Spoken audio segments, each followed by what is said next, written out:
So I wanted to make a video about how not only is it dangerous to take advice from obviously people on the internet who there's no way for you to verify their actual credentials, or even if what they're portraying their life to be on social media is actually true. I am of the belief that in many cases it is not. Like 90% of the time, it is probably a falsified image, because the true trophy wives of the world, the true women that have like actual provider husbands that allow them to completely just like stay at home and not have to work. First of all, those women are typically smart enough to the point that they have their own business or something like that. They have something going for them anyway, even though they don't have to because they have the provider husband. But like those women, typically you would not find them on the internet anyway, trying to give advice to young, impressionable girls about how to snag a rich man or anything like that. And so that's one part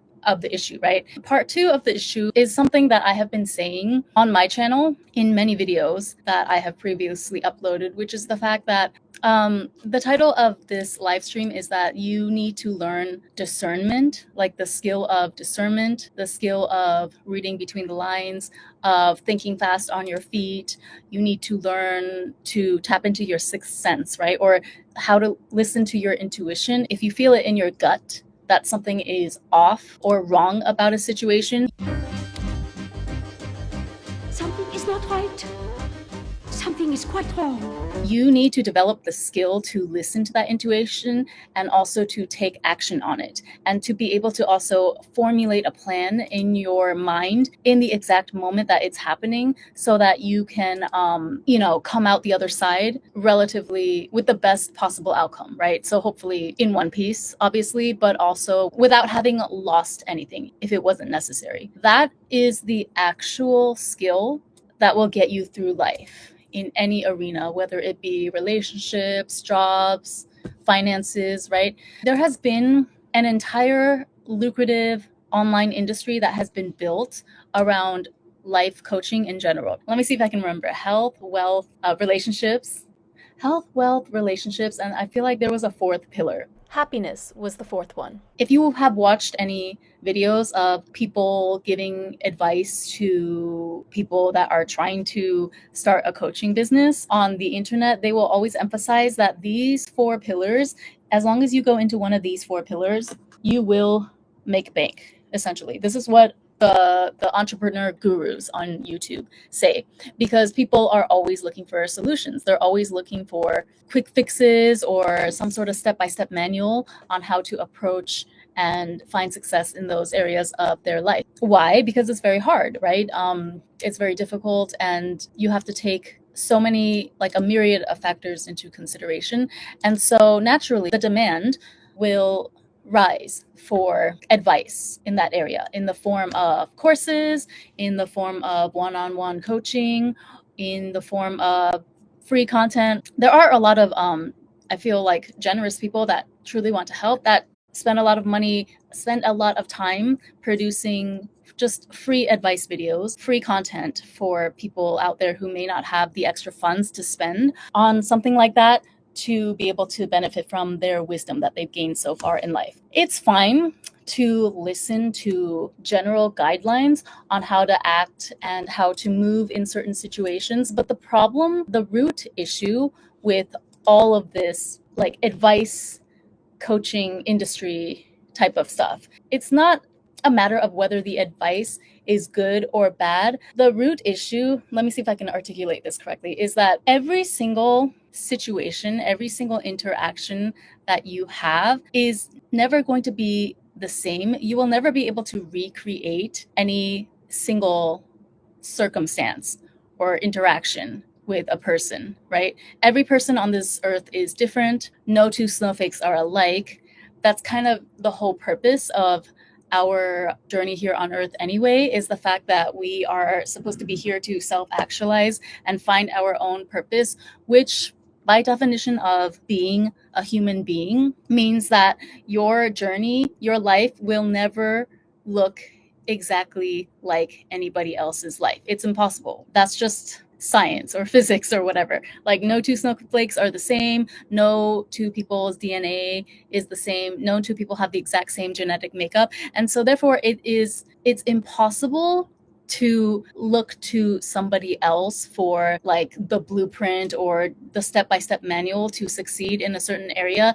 You cannot copy and paste somebody else's road to success, whether it be in their career or in their romantic relationships, because you are not them. And not only are you not them, you are also not there in the exact time and space that they were in when they were able to create the success for themselves. Do you understand what I mean? Because that's not how the fabric of reality works, right? So let me give you an example. Let me try to make this a little bit more concrete by giving a personal example that I feel like kind of relates to the whole, sprinkle advice that a lot of young girls have been flocking to the internet for ever since Shira came on the scene and kind of exploded. I would say maybe like 5-7 years ago. She's been on YouTube for 10 plus years. I remember, gosh, I don't even know. Let me try to think. How old was I?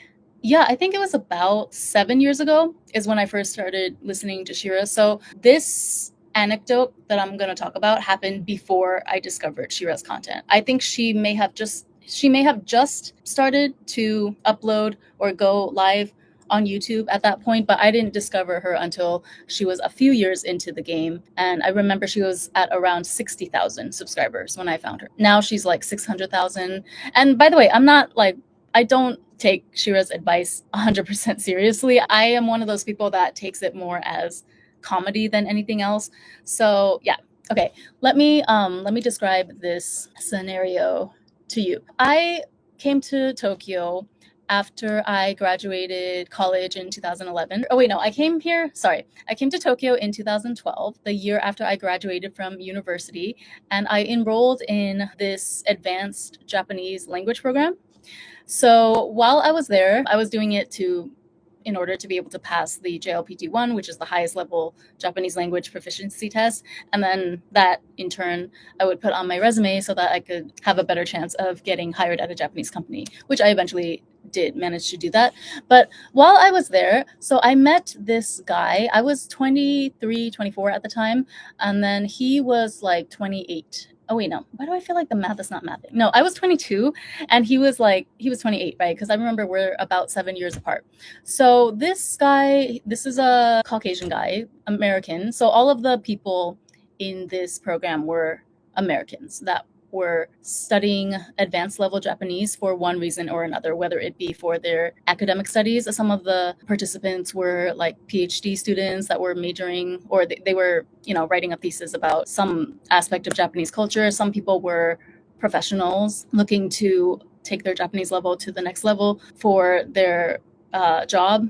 So this guy, I'm debating whether or not I should say his profession. So he was a lawyer, right? He was 28 at the time. And so we kind of became good friends. He would go on to get hired at one of the biggest, most prestigious law firms here in Tokyo. So he was making the big bucks, like straight out the gate after that program ended. I went on to work for a Japanese company, one of the, I don't know if it's called like Zaibatsu, but one of the Japanese companies that has been here for either over 100 years or close to that. I remember after that program ended, we still kept in contact. Like we were kind of an odd pairing, to be honest with you. Like if you looked at us, you would not guess that we would get along so well, but we ended up being good friends, right? It was strictly platonic. But this is the thing though. We met under the very specific conditions, like being at the same language program, both of us being there mainly for the purpose of just this 10-month period of intense,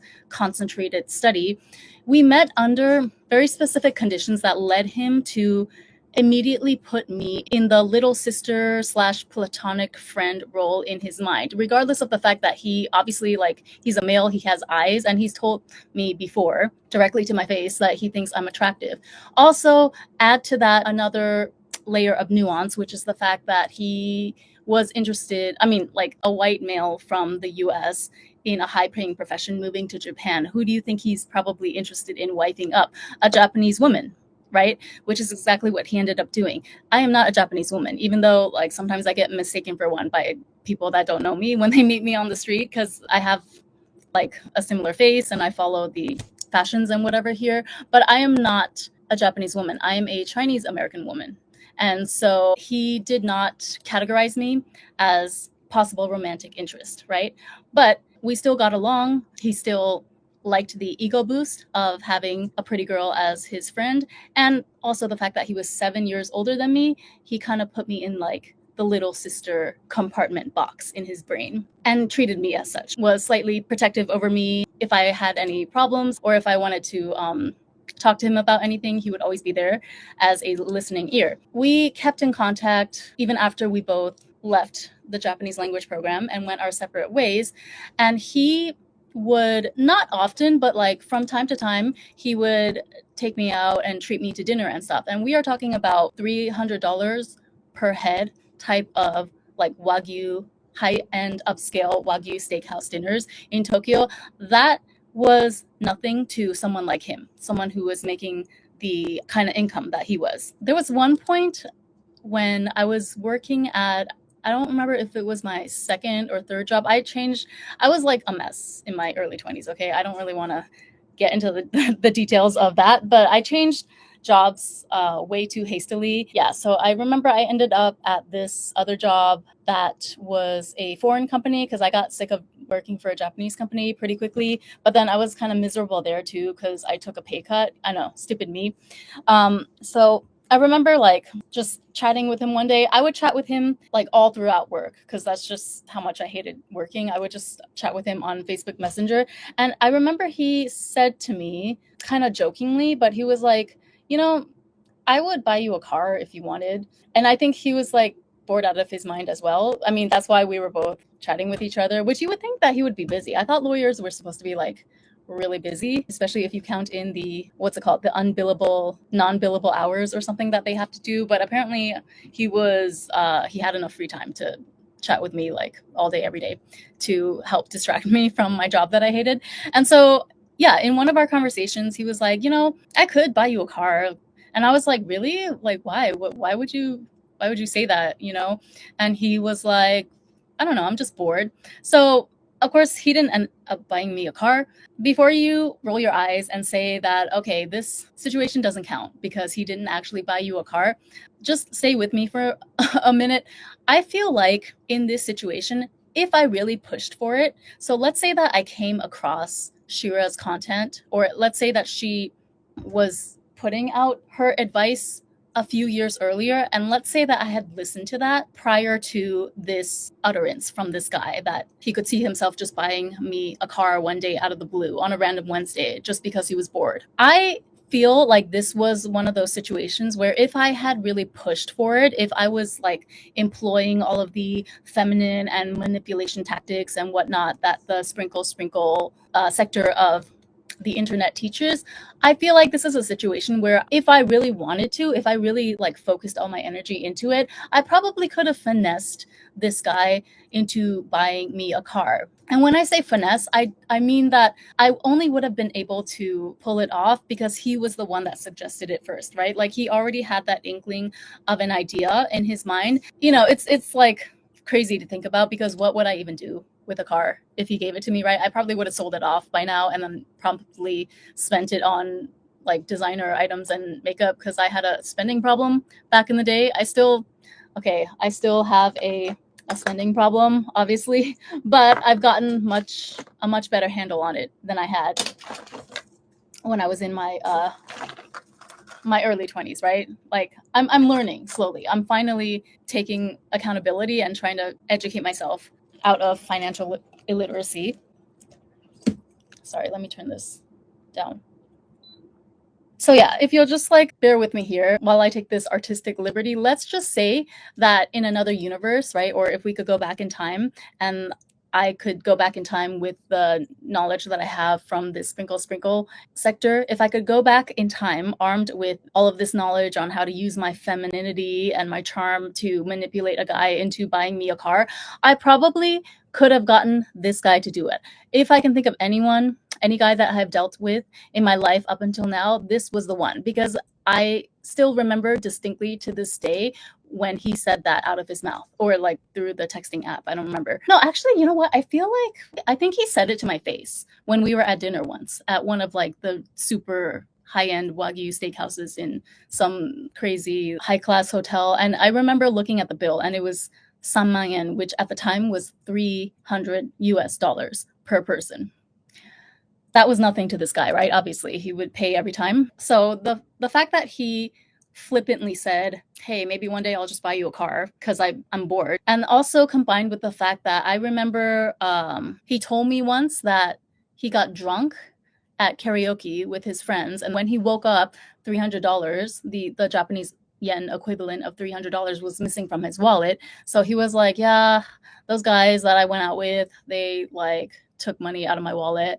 And I remember thinking to myself, like, "Oh, I mean, are you not gonna go chase them down for it?" Or, and he was like, "Nah, it's not worth it." This is how much money he was making, right? $300 did not mean much to this guy.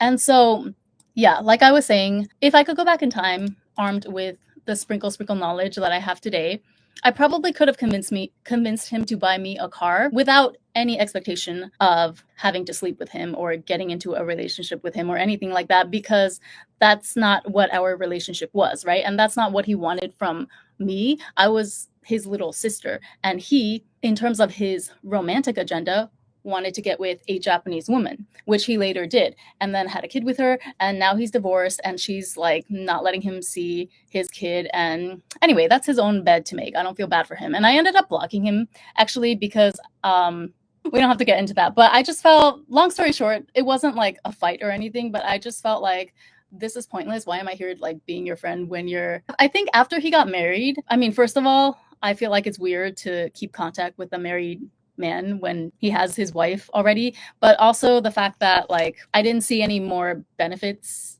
to me in that relationship. It would only be benefiting him from that point forward. Like he could still have his ego stroked by the fact that he had other female friends, like attractive female friends outside of his marriage, but I couldn't really receive anything from him anymore at that point, because like he's not gonna, take another woman out to dinner the way that we used to now that he's married. So I just blocked him one day because I'm a cold motherfucker like that. But okay, so if you review this scenario that I just described to you, this is my real life. This is an actual, friendship, whatever you wanted to call it, that I had. There is no way that I could have artificially created this scenario myself, right? Like the fact that we met at a Japanese language program, and I happened to be 7 years younger than him, and I happened to be attractive enough to get his interest, and also like the fact that he was older and he already had a career by that point, that was also, I guess, attractive to me in terms of I felt like even just as a friend, this is a valuable person to have in your network. At least factor in also the fact that when we started talking, it was very natural. Like we had a lot of fun, right? We would always joke with each other, and we were like on the same wavelength when it came to conversation, the rhythm of our conversation. Like we jived together really well.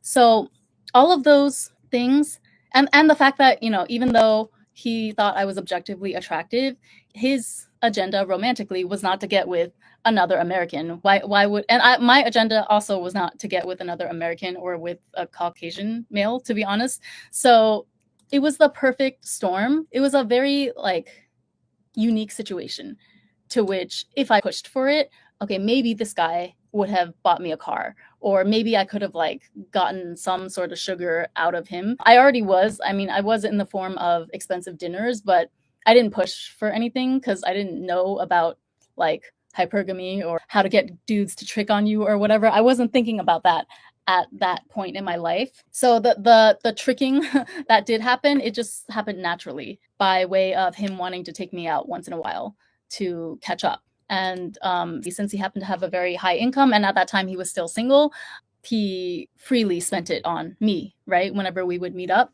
So this scenario is not something that I could have ever artificially created. Even if I expend a large amount of energy, okay, maybe.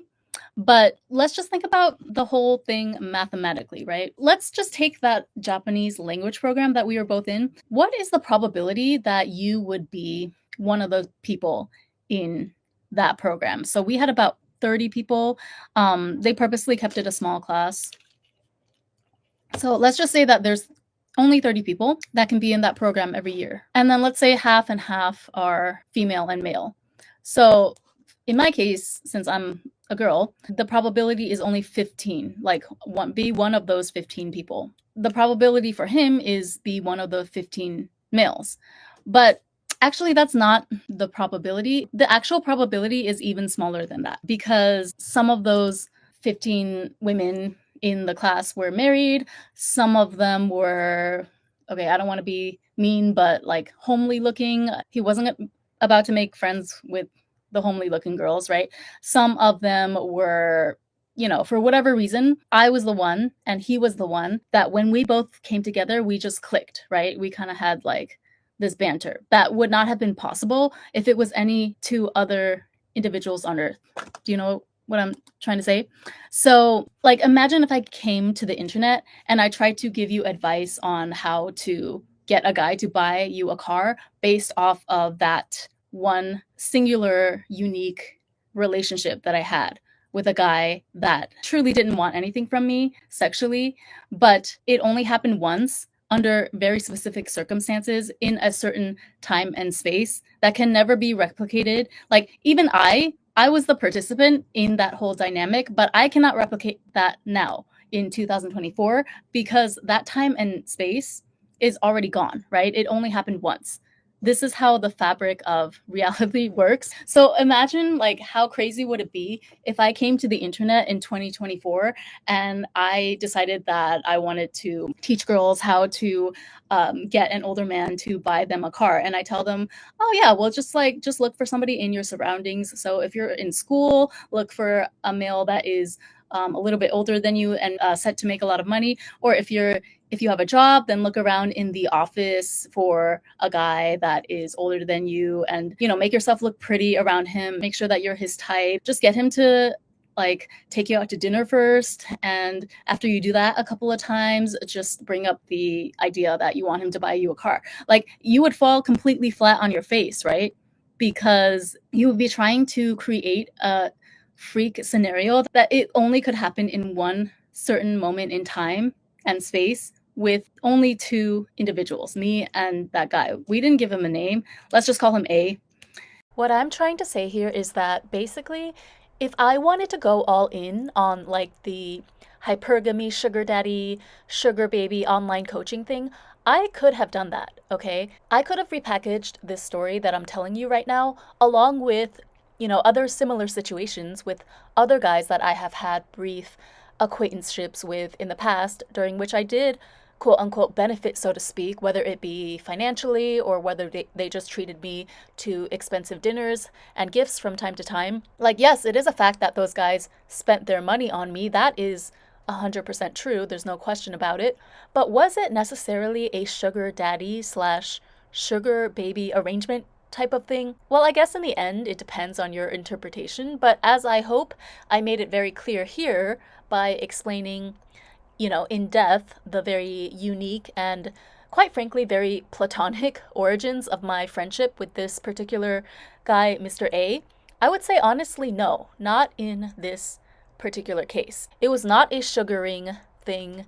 It was a very one-off, happenstance kind of friendship that we had as a result of being in this unique, intense language program together for almost a whole year in a country that both of us, it was not our home country. And on top of it, we had definite, factors like breaks, so to speak, in place that basically ensured neither of us would ever entertain or even want some type of asexual relationship with each other. But you, as a stranger, coming to my page for the first time, you don't know that. You don't know my life story. And even if you've followed me for a while, even if you're an OG follower, you don't know the ins and outs and all of the nuances of every single experience that I've had in my life up until now. So I could have totally straight up repackaged this story with Mr. A, this one isolated friendship in my life that happened to be with a guy from a higher tax bracket that lasted from 2012 to 2017 is when we were still regularly in contact.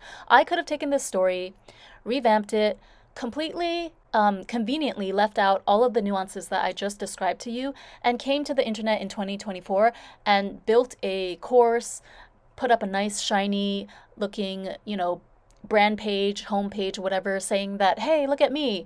I'm a former sugar baby. Let me tell you about this and that technique. I have real stories of all these sugar daddies, all these guys spending money on me back in my 20s.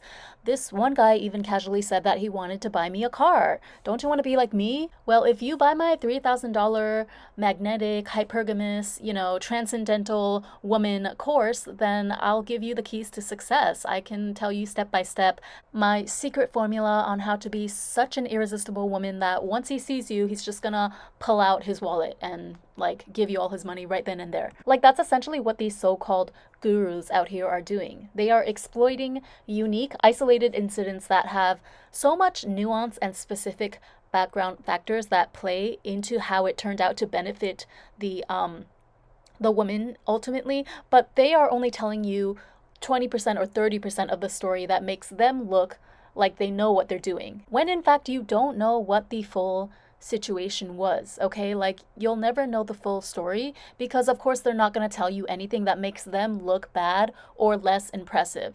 And then on top of that, it's like, okay, the one off students or testimonials that they have that are exceedingly positive, you're gonna find yourself comparing yourself to them, probably, and also to the coach themselves. And you're going to wonder, why am I not getting the same good results?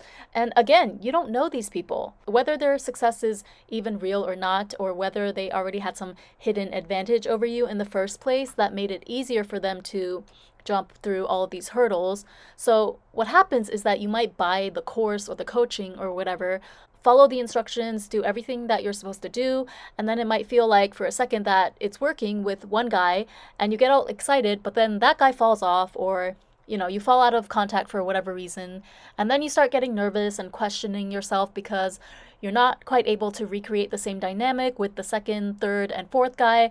This is where the slippery slope comes into play. If your self concept is not strong, if you're the type of person that seeks external validation because of a lot of wounding from childhood or whatnot, you're going to be even more susceptible now to that coach or other coaches because now you've convinced yourself that you're the problem. And they will certainly exploit that insecurity within you. And so it becomes this endless cycle that's going to leave you both emotionally and financially depleted at the end, which sadly, that's what happens to a lot of the women that flock to this type of advice or that actually buy into, the coaching and the courses, the idea that they need a course to help them snag a rich man or something like that. And so that's kind of like how I see. This is not me bad mouthing Shira or anything. Again, I'm a fan. I think she's hilarious. They could never make me hate her. But that's kind of like what Shira has been doing this whole time, if you really think about it. She met James when she was 22. I don't remember exactly how they met, but like before that, she was working at a funeral home for a few years, and then she decided that she didn't want to work anymore. So the next man that was older, that seemed to be established, that paid her attention, she kind of just went with him. He happened to take a liking to her, and she happened to not want to work anyway at that point. And so she just like went with him. And I guess like people are saying that she was a side chick at first. Okay, whatever. We all know how the lore goes, right? So unless you were there in that exact scenario, how on earth could you possibly go about creating that scenario the way that it went down for her? Even if you were able to get to something close, like 90% or 95% the same scenario, you are still not Shira. And whatever guy that you managed to rope into the equation is not James. And therefore, it could work, but also like you are shooting in the dark at this point. Because it's a completely different and new situation now with completely new players. So yeah, like whether it's Shira or it was the new trophy wife, or imagine if you take my advice, right? Let's say that I positioned myself as one of these hypergamy coaches in this space online. So you come to me, you vibe with my style and everything, and you take my advice to go freestyle in some upscale bar. Isn't that what the level up community told us to do back in the day, at least in the beginning stages. See, if you weren't there in the beginning, you wouldn't know, but this is what they told us to do. Like, literally, go to a fancy hotel bar in a rich city like Miami or Monaco or Dubai, go freestyling in a bar, and wait for the older, richer guys to flock to you, get them to invest in you using the techniques that you learned from us, not knowing that you could be stepping into the lion's den, especially if, again, if I was more unscrupulous, if I had left out the part of the story that me and Mr. A had a completely platonic relationship for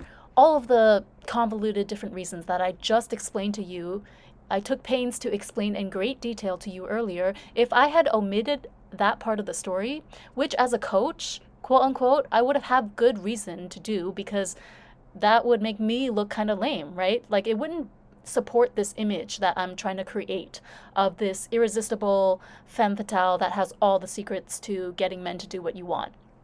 So if I told you the entire truth, you'd be like, wait, so essentially you were just lucky, like you happened to be in the right place at the right time, and that's the real reason that you had this, sugar daddy like, even though I'm telling you it really was not like that, but that's the real reason you were able to have this guy spend money on you all of that time. It's not because you are some hypergamous genius.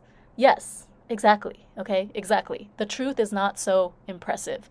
I'm being as truthful as possible with you guys when I recount my stories in an attempt to lift any veil that you have over your eyes that have been placed there by other less scrupulous people in this space.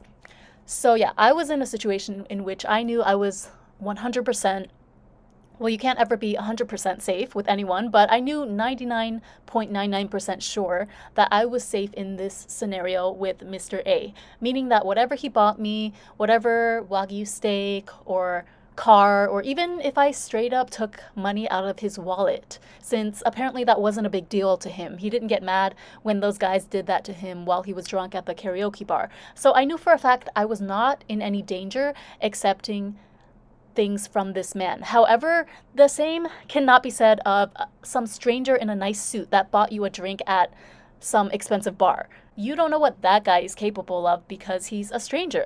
And like you're meeting already in an environment where it's already accepted and known that men go to bars to pursue women for asexual relations. And so this is what I'm trying to get at is the true danger of following this type of advice if you're naive from just any old girl who knows how to market herself and create pretty optics on the internet. If you just blindly follow some stranger's advice without even vetting or knowing their backstory, without any way of verifying if what they say is even true, if you're naive enough to think that you can just copy and paste and get the same success that they did, you could find yourself in a lot of danger because you would be operating under the false illusion that, okay, I'm just going to take Strawberry Loli's blueprint and turn this rich guy that I met at a hotel bar into my sugar daddy, and then maybe 3 months down the line, he might buy me a car. Like, no, you might end up unconscious, tied up in the back of somebody's trunk, okay, if you're not careful.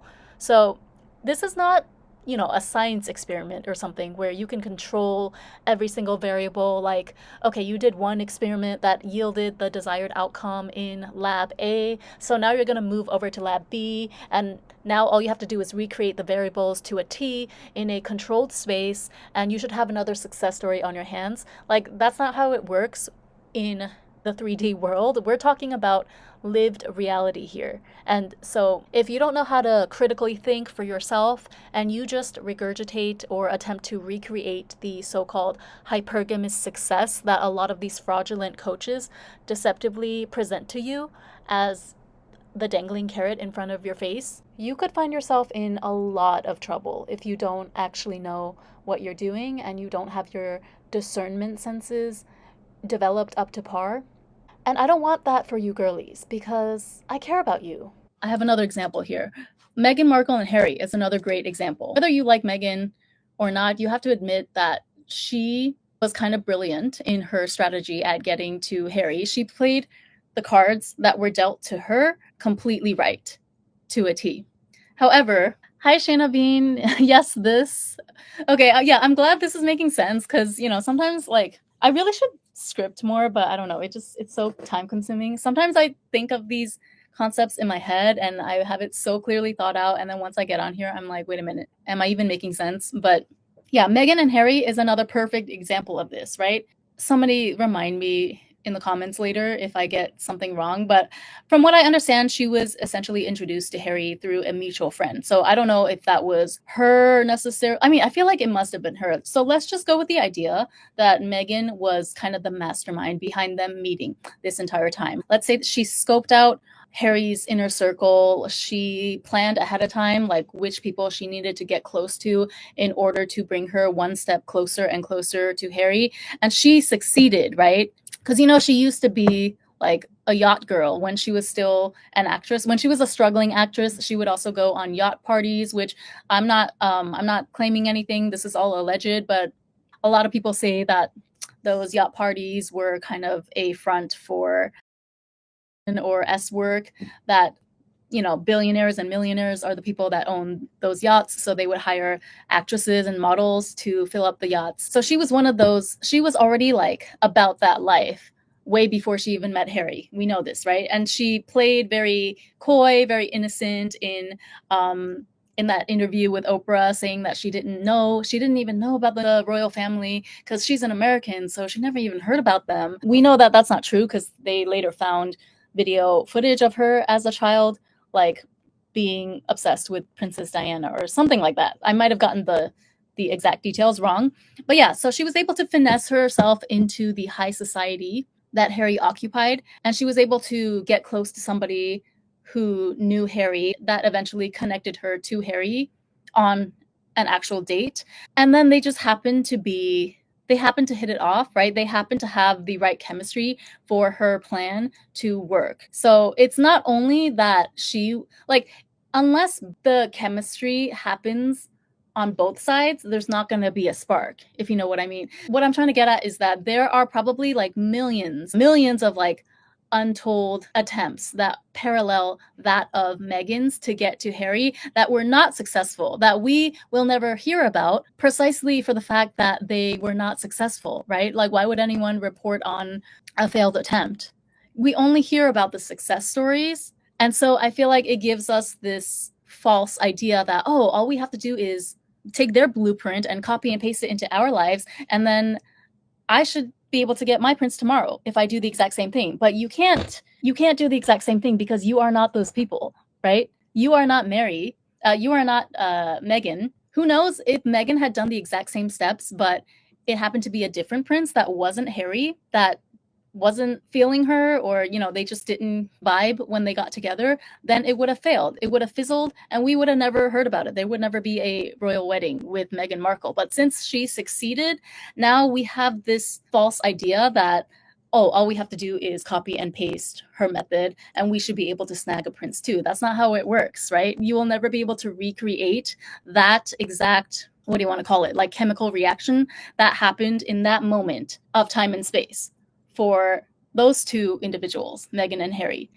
And also, like, yeah, I think on Harry's part, he kind of got, I don't want to say addicted, but the fact that she so embodied the spirit of his mother, Diana, whether that was, calculated on her part or not, I feel like it was partially calculated, but partially she just embodied that, right? She was a free spirit American actress, outspoken.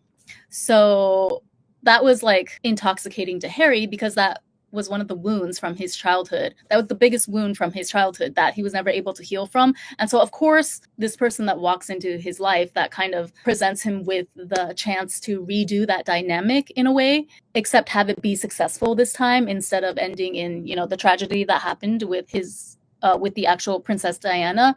That is something that he could not resist succumbing to, right? But like the point is that even if you were to follow all of Meghan's steps exactly to a T to try and get some other eligible bachelor prince that's out there right now, I don't even know because I don't keep up with the princes of the world, but let's say there is some European prince out there who is in his 20s or 30s that is ripe for the picking. Even if you were to follow Meghan's exact steps, that's not any guarantee whatsoever that you'll end up with the same outcome, because it's not the same It's just not the same sequence of events. You said it perfectly. Thank you. Yeah, so this is why I go into so much detail in my videos, my advice videos, like manifestation, dating advice, life advice, we'll say. And I try to always emphasize that I don't want to just tell story times, right? I want you all to be able to get something from it. I want you to be able to get practical application from my stories, but I always try to remind you that this is my specific scenario that I went through. Don't get it twisted. Like, don't harp onto the idea that all you have to do is follow my advice step by step and you should be successful. No, I want you to think, analyze, and dissect with me. What did I do in the moment at every step along the way in my pursuit to accomplish some sort of goal? And I want you to be able to try and practice that Critical thinking. process for yourself, because that skill of being able to, improvise in the moment and like make connections with people, have the right social decorum to be able to impress the right people, something like that. That's the actual skill that you need to be taking away from a mentor or a coach to be able to help you in your life, because you are never going to be able to copy and paste somebody else's method to success onto your own life, because your lives are not the same. They're happening on a completely different timeline, and you have this completely different DNA, different life circumstances. Oh, I had another example about why advice alone is pretty useless, in my opinion, because again, you don't need advice. You don't need a manual. You don't need someone to tell you just do step 1, 2, 3, 4, 5. What you need is discernment. It's a muscle, right? So you need to exercise that muscle within yourself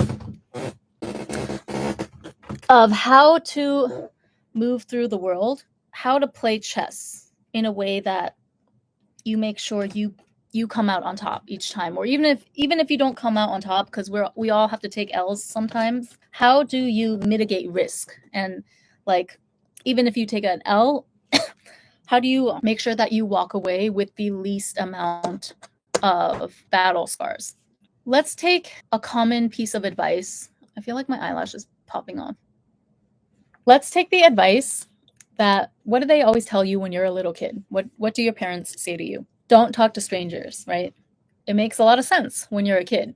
So let's look at two scenarios, and let's see what happens when we apply this same line of advice to two completely different scenarios. So the first scenario, a suspicious looking man is beckoning to you is beckoning to a child from a black van. And you say to her, don't talk to strangers. And then she ignores the man and runs back to whatever adult authority figure is in her vicinity. I would say that makes sense, right? That's what we all imagine when we hear the advice of don't talk to a stranger. Let me give you another scenario. What if you are stuck on the 20th floor of a burning building? You can't see anything. There's smoke everywhere. The door is blocked. You're scared for your life. You think that this might be the last breath that you take. And there is a firefighter that has managed to climb up to the 20th floor and is coming in through the window and asks you to take his hand. Like, hey, come with me if you want to live, right? That type of thing. This man is a stranger, so would it make sense to apply the advice, don't talk to strangers? If a stranger invites you anywhere, don't go with him. Do you think that advice would apply here? No, absolutely not, right? You better jump into the arms of that strange man, the firefighter that you've never seen before, if you want to have any hope of surviving this ordeal, because that guy probably has what it takes to get you to safety, right? So I know that this is kind of an extreme example, I know, but advice is actually very, very heavily context specific, right? Another great example that is maybe a little more straightforward, and I can't believe I didn't think of this at first, but don't touch anyone or, kiss anyone or whatnot without their consent. This is universally regarded as amazing advice for a person of any gender and age, right? Like, you should never just feel comfortable with touching someone if they haven't clearly indicated that they're okay with it. Obviously, we all know this in the general sense. But what about if somebody is on a plane and they fall unconscious in the middle of the flight? So you're already in the air, this person just falls down in the middle of walking to their seat or something. Well, let's say that you know CPR and you're the only person on the plane who knows CPR. You would probably elect to disregard this particular piece of advice in that moment, the not touching someone without their consent, because it is not applicable here in this scenario. Like, in order to have a chance at saving this person's life, that would require you to touch them and administer mouth to mouth, and then you would save their life, which the person, after they regain consciousness, would probably be eternally thankful to you for. So in this case, it actually benefited you and the other person in this situation to not follow that common advice of not touching somebody without their consent. So do you see how every piece of advice is very heavily context dependent? Any like specific piece of advice, to me, I don't think it's actually all that useful. It's not useful within a vacuum, is what I mean. You have to take into account the time, place, culture, even in some cases, so many different factors. Also, like, what is that quote from Oppenheimer? Theory without application is useless. So you can have someone that sits at home all day listening to advice videos on YouTube, but if they've never been out in the field and never had the chance to exercise and do the proper trial and error that's needed to get an accurate gauge for themselves of how they should act in a certain situation, then all the advice in the world is useless to that person. So yeah, that's all I wanted to say. Thanks for joining.